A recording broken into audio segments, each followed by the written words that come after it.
Hour on the line with us, our old buddy Dean Obeidallah, host of the Dean Obeidallah Show, weekdays 6 to 9 p.m. Eastern Time, Sirius XM Progress Channel 127. He's a columnist with CNN.com, contributor to the New Republic. His Substack is The Dean's Report, deanofradio.com, or deanobeidallah.substack.com, or just go over to substack.com and plug in Dean's Report, and it'll pop right up. Dean Obeidallah is the Twitter handle, or Sirius XM Progress, MSNBC. Hey, Dean, welcome back to the program. You have been on a writing tear here. I'm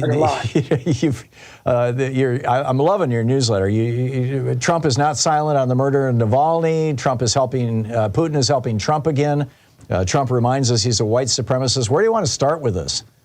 Anywhere you want, Tom. There's so much going on. Well, I wonder. I'm waiting for Republicans to say that they should be able to accept rubles from Russia for campaign donations because they are so in bed with Putin and the rubles are still its currency, isn't it? Yeah. Let's assume it is for purposes of this conversation.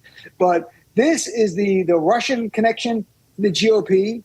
And if you want to talk about Alexander Smirnov, James Comer today, literally today, Tom, the House Oversight Committee chair was on Fox Business defending Smirnov, his credibility, because that's their whole guy for this scam of an impeachment. Yeah, he's like this. There's something skeezy going on at the FBI. It's like, why are they going after my witness? These guys are pathetic, Dean. I mean, it's pathetic. They don't care if they're trafficking in Russian misinformation because they defend the guy, Donald Trump, who wanted to end this Democratic Republic and make himself the Putin of the United States of America. So they have an affinity to strongman, and that's what they like. So why not lie? It's remarkable what we're living through, Tom. And I should just say that today we are more than 2 weeks since the Supreme Court was asked by Trump to give him a stay, which effectively there is a stay in the January 6th case. And the Supreme Court has not responded. So effectively there still is a stay on the January 6th case. And it's only us, I feel, listeners to your show, my show, and others who are on our side, who sense this urgency that Donald Trump has to be held accountable before the election. And there's so many people, including the Supreme Court, just, well, whatever. Yeah, here's my take deeply concerned on what's going on with that. I think that what we're seeing right now is at least one of the justices, and probably two, probably Thomas and Alito, are writing a dissent to the decision that says, no, Trump doesn't have immunity. And they're taking their sweet time, which they can do. I mean, they can take the half a year to write a dissent if they want, and the decision can't be issued until they're done writing it. I think they're doing this to give Trump the delays that he wants. What do you think? Certainly.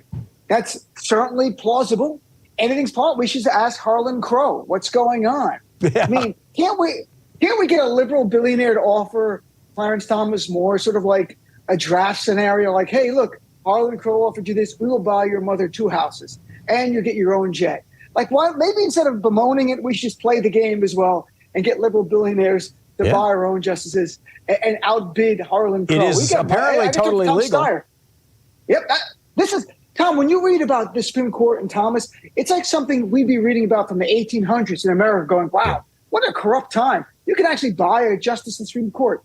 Literally happening now, and Chief Justice Roberts still will not implement or promulgate any hard-hitting ethics rules with some teeth. They won't do it. So they're saying it's fine. I don't understand how Roberts in one breath could say he's worried about the integrity of the Supreme Court and the next not promulgating rules that really are very, very strong and severe penalties, whatever it could be, lay it out for ethics violations. Well, his wife has made $10 million from law firms that have business before the court. Roberts is just, he's corrupt too. He's just corrupt in a slightly less cosmetically disgusting fashion.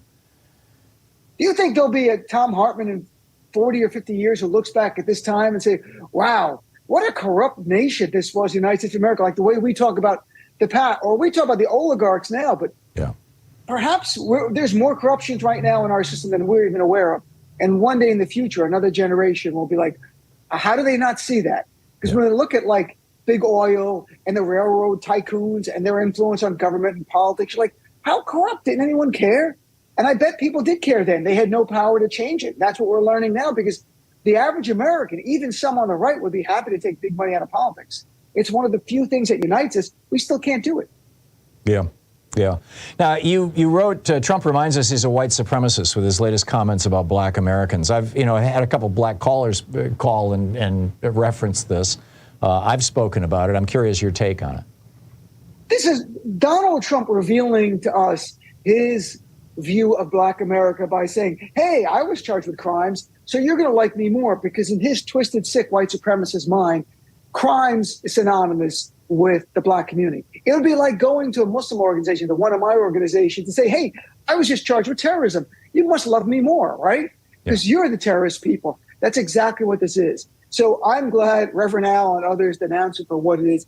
It says how Donald Trump views the black community tied with crime. Also, he says they like him because he's been discriminated against, and now they've been discriminated against. Yeah, they were discriminated against by Donald Trump in the 1970s. His housing units here in New York, where he got sued by the DOJ for it.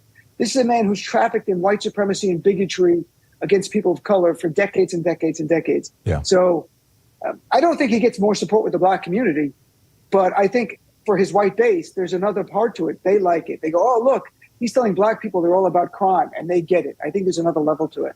Dean Obeidallah, the great Dean Obeidallah, host of the Dean Obeidallah Show on Sirius XM Progress, 127 every evening or every weekday, 6 to 9 p.m. Eastern Time. Check out his Substack newsletter, DeanObeidallah.substack.com. It's called the Dean's Report. Just go to Substack.com and plug in Dean's Report, and it'll pop right up for you. Dean, and it's free. Please do. There you go. Thank you, Dean. Thanks, Tom. Good nice talking chatting with you, my friend. Thank you. Have a great day. Bye-bye.